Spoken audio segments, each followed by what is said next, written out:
বাড়িচ্ছেন গে মামুল্লা, বাড়িচ্ছেন? কে ডাকেন গে? বাড়িতে খালি বেশি হইলে ডাকে, মদলা টাকা হয় না। আমরা মদলা আমরা বাড়িছি, মদলা খাওয়া অল্প টাকা, খালি বেশি হইলে ডাকবেন খালি। মুই গে মুই সরকারি দপ্তর থেকে আসিও। আচ্ছা, কি ব্যাপারে আসে কো? হ্যাঁ, তোমার বাড়ির তো সব কাগজপত্র রেডি হয়ে গেলে, নতুন করে একটা এসআইআর শুরু হলে ওই এসআইআরটার জন্য আসিও মুই। কালকা ক্যাম্প বসবে গুলেসারা, ওই ক্যাম্পত সবাই যাহে না কাগজপত্রগুলা দেখে না জমা দিয়ে আসবেন, তারপরেই কিন্তু সব কাগজ কমপ্লিট হবে। হ্যাঁ, কিসের কাগজপত্র জমা দিব, কেবার জমা দিব? এই এসআইআর এর কাগজটা দিবার পরে তারপরে কিন্তু তোমরা ভারতের নাগরিকতা পাবেন।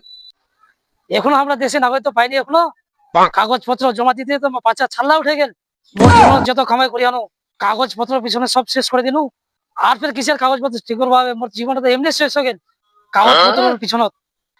ইগে এই যে এই এসআইআরটা যে চলে, এই এসআইআরটার জন্য কাগজপত্র দেখে না ভোটটা দিলেই 5 বছরের জন্য ফের তুই নাগরিকতা পাই যাবো।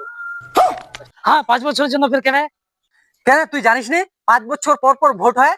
নেতা মন্ত্রীরা 5 বছর পর পর এসআইআর এটা ওটা ভাগ করে না, মানে 5 বছরের জন্য শান্তি করে দেয় যায়, ফের 5 বছর পরে ভোটটা আসবার আগে এই এসআইআর এটা সেটা ভাগ করে না, 5 বছরের জন্যই খালি নাগরিকতা দেয়। ইয়ার পরে ফের কি কি করবে আরো উপরবালাই জানে।